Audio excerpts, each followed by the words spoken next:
Estamos con el magíster Andrés Seminario, él es storyteller estratégico. Nos gustaría conocer, Andrés, ¿qué opina de las cosas que se están dando? Ya escuchó que la CONAIE está por definir recién precandidaturas a fines de este mes. Otto Sonnenhorstner, desmarcado del gobierno, todavía no define si será o no candidato. Nebot de Soja Margaritas, a ver quién lo sucede. Trataron de convencer a Otto, creo que no ha sido posible. Lazo precandidato, Balda precandidato. Bueno, y Correa con un holograma. En este entorno, ¿qué es lo que usted analiza, Andrés? Buenos días. Qué gusto, Jimmy. Gracias por la oportunidad de tomarme un café con ustedes esta mañana. Gracias. Yo creo que tenemos que considerar que la ciencia ha confirmado que la vida no es hobbesiana, ¿no? Y me refiero a Thomas Hobbes y esta teoría de que el estado natural del hombre es un estado de guerra y de caos. Pero los políticos y los medios a ratos nos hacen creer que sí, que vivimos en un estado constante de guerra y difunden una visión de una sociedad llena de amenazas, y en este proceso de construcción pretenden convencernos a través del miedo para modificar nuestras tendencias a la hora de elegir. Pero resulta que hay una realidad establecida por la ciencia también, y es que el mayor contribuyente a una sociedad sana es la confianza. Lo dice un estudio de Tom Taylor de la Universidad de Princeton. La gente respeta y cumple la ley porque cree que es legítima. La gente respeta y obedece la ley porque respeta a una autoridad legítima, no por miedo. Y cuando en una campaña o una pre-campaña, lo que empezamos a ver es que los candidatos empiezan a construir estas instancias de vota por mí, o si no recibirás el castigo divino o el infierno. Lo único que puedo imaginar es que va a ser divertida en los próximos meses, y que estamos muy anticipados a pensar en nombres en estos momentos. Debiéramos pensar más bien en cuáles son los temas y cómo resolver esos temas. Enfoquémonos en lo importante. Dicho de otra manera, Jimmy, ¿qué pasa si cada uno de nosotros empieza a pensar, yo soy el presidente? ¿Cómo haría yo las cosas? Para empezar a discutir sobre lo de fondo, porque si no, como dijo su invitado anterior, con quien coincido en este detalle, Ecuador ha vivido una instancia de caudillos, y es hora de que, si realmente queremos cambiar, como uno de los precandidatos está anunciando, cambiar la política, pues pasemos de una instancia de pensar en personas a una instancia de, ok, veamos cuáles son nuestros problemas, veamos cuáles son las posibles soluciones, y luego encontremos a la persona que pueda resolver esos problemas con esas soluciones. Pero no es. Andrés, pero esta campaña o esta elección tiene una particularidad que imagino que ya tú la has advertido. La gente joven es la que va a elegir al presidente. Entre 16 años y 35 años son más o menos el 35% de los votantes. A los que no se... ¿Es así o no? Jóvenes como nosotros. Exacto, jóvenes como nosotros, por supuesto. a los que no hay que preguntarles cuál de estos te gusta, sino cuál te simpatiza, para comenzar. Porque hay una especie, por este mismo tema del miedo y la cosa, los jóvenes andan, lo que escuchan, lo que los retroalimenta es, caramba, si voto por este, pasa esta desgracia. Si voto por el de acá, va a tener que venir alguien a que abra las aguas. Entonces, ¿cómo hace un candidato con ese nuevo elector que se estrena en estas elecciones? Yo creo que la pregunta que hacen los jóvenes es, ¿qué problema quieres que te ayude a resolver? No es cuál te gusta más, es qué problema tienes que quieres que te ayude a resolver. Porque lo que ha pasado en los últimos 4 años es que hay una desconexión entre la maquinaria electoral y los electores. Si lo vemos desde el punto de vista de mercado electoral, hay una desconexión entre las ofertas y los posibles electores. Entonces, el candidato que logre encontrar sin fantasía, sino directa, transparente y concretamente soluciones y las promueva y de nuevo las construya sobre una base de confianza, Jimmy, es el que va a ganar. Acá no busquemos fórmulas mágicas. Volteémonos a la gente a preguntarle qué problema tienes, qué quieres que te resuelva. Hoy hay dos básicos, que son salud, economía, es otro problema. Los problemas tiene la gente. Eso es lo que yo considero que se le torna difícil al próximo candidato. ¿Cómo llegar a la presidencia de la República sin vender un poquito de fantasía? Porque estando con un país con 12, 13 mil millones de dólares de déficit, un país altamente endeudado, que a fin de año tendrá 400.000 personas en el desempleo, con numerosas empresas cerrando. Para darte un dato, Andrés, tú y yo conocemos el sector de Urdesa. Acabo de ver que la Concha de Beto cerró. Imagínate, negocios tradicionales cerrando. ¿Cómo haces para vender un proyecto sin un poquito de fantasía, de ilusión, de esperanza, de algo en este entorno tan triste en el que estamos?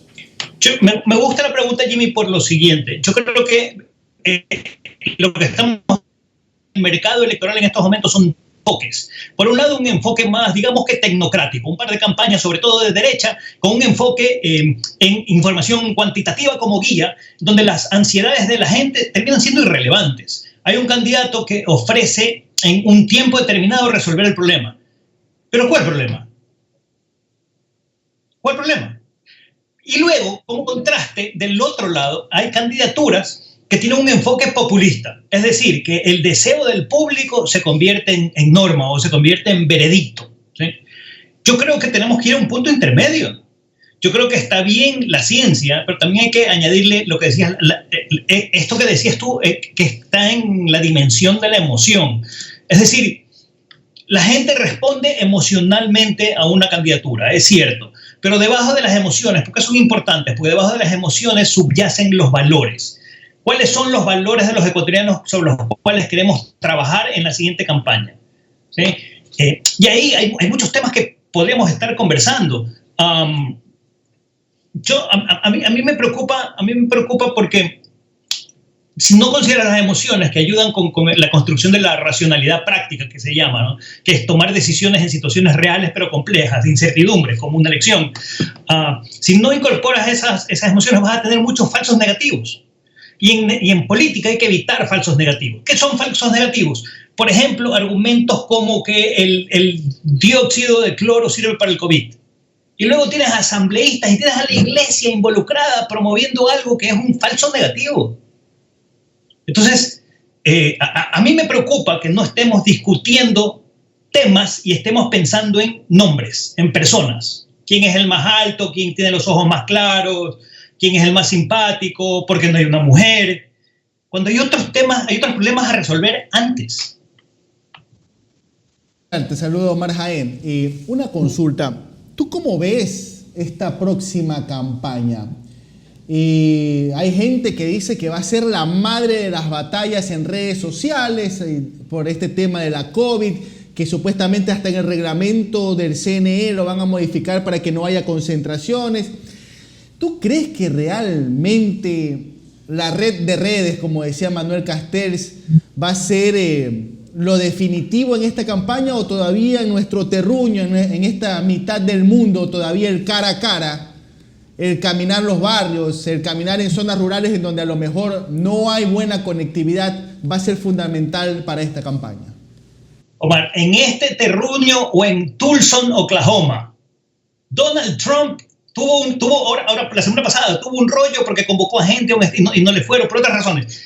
El puerta a puerta, el cara a cara es irreemplazable. Somos seres sociales y queremos conocer la confianza o confianza. Pongámoslo de la siguiente manera, y esto medio en broma, medio en serio. Si Twitter fuese Ecuador, Lenin no hubiese sido el presidente. En el país Twitter hace 3 años, el otro candidato ganó. Guillermo Lasso ganó en el país Twitter.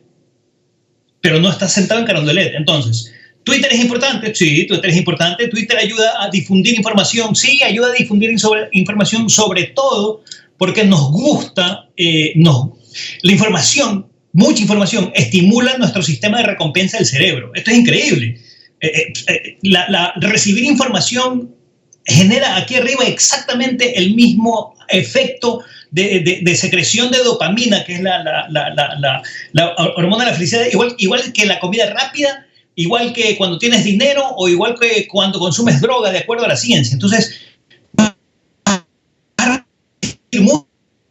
pero ¿qué pasa también cuando recibes mucha información? Genera lo que se llama la paradoja de la información. No actúas, te quedas paralizado. Tienes tanta información que te abruma, que te paraliza. Entonces, ¿las redes van a jugar un papel importante? Sí. Para conocer temas, posturas, sí. ¿Son determinantes? A menos que las elecciones fuesen digitales, que no lo son, creo que no son tan determinantes. Creo que de hecho tienes candidatos hoy que están haciendo puerta a puerta, precandidatos, perdón, que están haciendo puerta a puerta. Lucio Gutiérrez está haciendo puerta a puerta, más que redes sociales, por ejemplo. Es inevitable, o sea... Esta imagen, esta estrategia comunicacional que están haciendo las personas que impulsan una posible candidatura de Otto Sonnenhorner, de presentarlo como el chico joven, el chico radiodifusor que nunca estuvo en política, pero que cayó en política por esos temas de la vida, que representa una política pulcra, o que quiere presentarse como alguien ajeno a los temas de corrupción del gobierno del cual fue parte. ¿Usted cree que eso le basta, digitalmente hablando, como para consolidar una base de votos, como para poder arrancar y ya ir pensando en una campaña? ¿O cree que necesita que ya el Otto Sonnenhorner economista salga ya a hablar ya temas más reales, más concretos? A ver, yo creo que, como decía hace un inicio, creo que debemos exigirle a los candidatos que hablemos de problemas y soluciones. Problemas y soluciones. Creo que la construcción de su historia pública desde la función de los 18 meses en los que estuvo, le va a pasar la factura a esta candidatura de totalmente outsider que nunca ha estado en política. No, sí ha estado, sí estuvo. Por tanto, ahí lo que me preocupa es lo siguiente. Yo no veo claramente una estrategia y sí una visión, pero una visión de país, como él contextualizó en su cierre de despedida. Él imaginaba un tipo de política X, ¿verdad? Pero esa visión, si no tiene una estrategia, es solo una ilusión. Es solo una ilusión. Y no, lo dice un profesor de liderazgo de apellido Bollman. Una visión sin una estrategia es una ilusión. La pregunta es, ¿cuál es la estrategia? Todavía no se ve reflejada la estrategia. Claro, hay tiempo, es verdad. Todavía no están todos los jugadores, es verdad. Pero, ¿cuál es la estrategia? De nuevo. Y no solo él, más de uno, no está claramente definida cuál es el camino que van a tomar en términos estratégicos. Porque el decir, no soy político para participar es como que usted me diga, yo no sé jugar fútbol, no me gusta, es más, no me gusta la pelota, pero de semana a casa de un amigo, se toman las cervezas y juega fútbol. Va a jugar muy mal, porque no le gusta, pero va a jugar. Es un poco lo que está pasando.